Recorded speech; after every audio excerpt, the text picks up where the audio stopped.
Salve, salve galera! Beleza pura? Vamos seguindo aqui agora com aulas 23 e 24. Aula 23, o intelectual na filosofia. Vamos ver nosso material. Vamos às partes aqui das emoções, vocês vêm depois. Então vamos pensar aqui em dois conceitos de intelectual, duas interpretações sobre o que é ser intelectual. Uma do Michel Foucault como o intelectual universal, e a outra a partir dos conceitos do Antônio Gramsci, do intelectual tradicional e do intelectual orgânico. Você já notou como pessoas sem formação acadêmica às vezes oferecem explicações e a gente às vezes dá crédito, a gente nem sabe em quem a gente acredita. Em outras palavras, na verdade, a gente nem conhece muitas vezes quem a gente acredita, principalmente nesse mundo aí da internet, das redes sociais e influenciadores, que a gente acredita muitas vezes porque tem seguidores, porque são famosos e por aí vai. Será que isso é uma boa forma de acreditar? Acreditar em alguém, ouvir alguém porque ela é seguida, porque ela é famosa, porque ela tem tantos mil, milhões, milhares de pessoas que seguem ela? O que significa ser um intelectual? Essa é a questão que estamos aí pensando, nos propondo, certo? Vamos pegar aí o conceito do Foucault. O que nos diz o Foucault? Intelectual universal versus o intelectual específico. Foucault diz o seguinte: o intelectual, para ele, não tenta resolver os problemas de toda a humanidade, esse intelectual específico, né? Ele é... Opa, a gente pulou uma parte. Sorry, sorry. Então, Foucault observa que a figura do intelectual mudou no século XX. Antigamente, lá nos primórdios da nossa civilização moderna, ou mesmo na Idade Média, ou na Antiguidade, centenas ou até mesmo milhares de anos atrás, o intelectual era aquela pessoa, aquela figura que sabia de tudo. Era tipo a biblioteca. Pensa que a gente está falando aqui de antes da internet, muito antes da internet. E não tinha a própria ideia de uma enciclopédia, que é tipo ter um livrão ou um monte de livros que falam de tudo, e que hoje é a nossa internet, é a enciclopédia, a gente tem a Wikipédia, né? Essa ideia é bem recente. A primeira enciclopédia tem 300 anos em livro.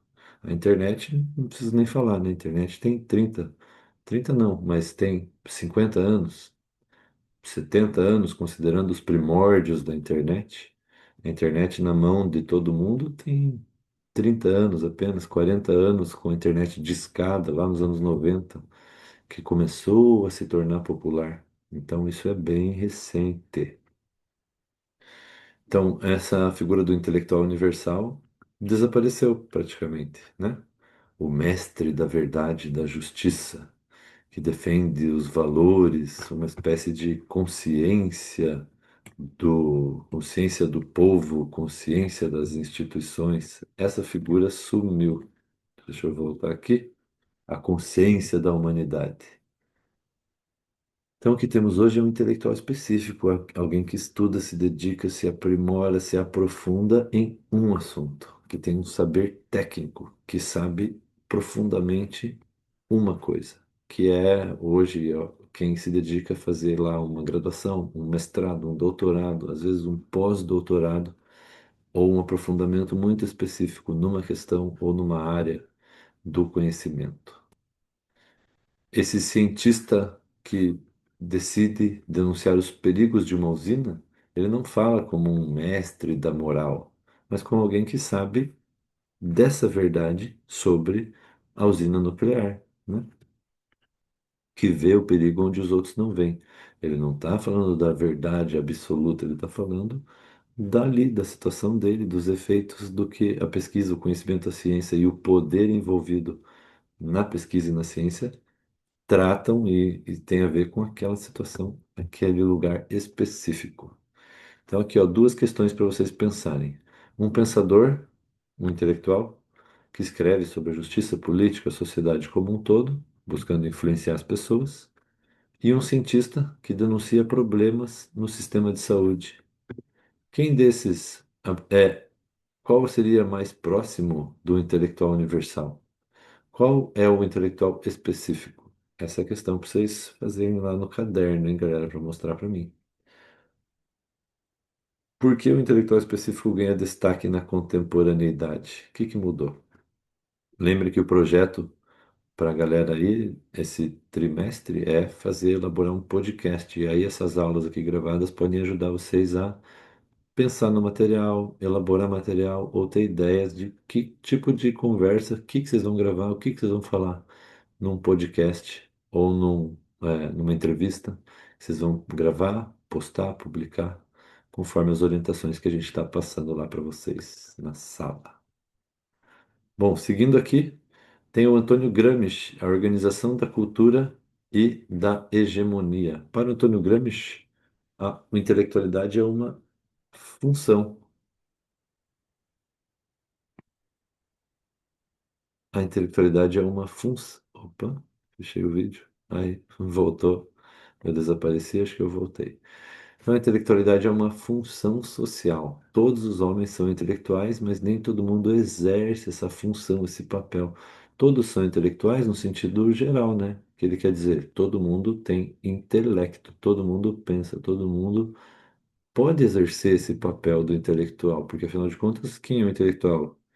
É alguém que se dedica, se estuda, se aprofunda e toma, assume esse papel. Não é alguém que nasceu para ser intelectual, né? É alguém que buscou isso e criou na sua vida essa intelectualidade. E aí assumiu essa função, certo? Então, o Gramsci diz que tem duas funções, duas categorias dessa mesma função, certo?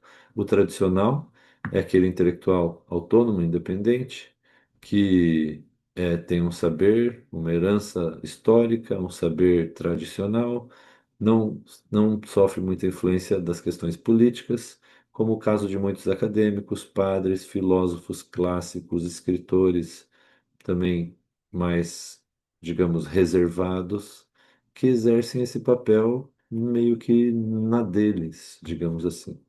Estão ali sempre exercendo seu papel, têm um trabalho ou ganham a partir da publicação dos seus livros.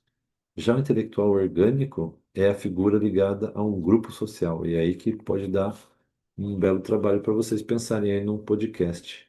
Alguém que influencia o grupo no qual ele está inserido. Então, não é alguém da tradição super que vem de uma família de intelectuais.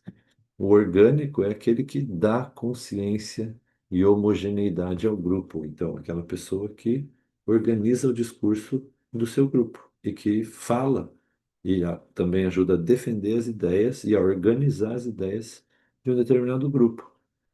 A gente pode pensar até em coisas simples, ou diríamos de uma certa maneira até meio bestas, assim, tipo, não, bestas de forma de dizer, né? Porque a gente não costuma pensar assim, mas do tipo, você tá lá, você gosta de andar de skate, e na pista de skate tem a pista, por exemplo, aqui dessa cidade aqui, ela tá bem mal conservada, tá precisando de uma reforma bem urgentemente. E aí, às vezes, ninguém faz nada, fica só falando, pô, que pista tá ruim, a pista tá ruim, tal, cheio de buraco, não sei o quê. E às vezes tem alguém que vai exercer esse papel e vai tomar uma atitude, vai organizar um trabalho voluntário, que não é função, deveria ser função da prefeitura, né?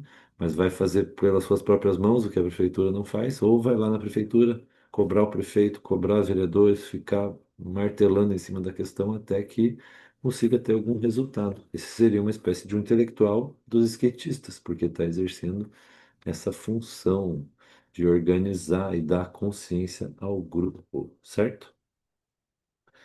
Aqui ele dá o exemplo de um advogado, e aí tem os exemplos para vocês pensarem.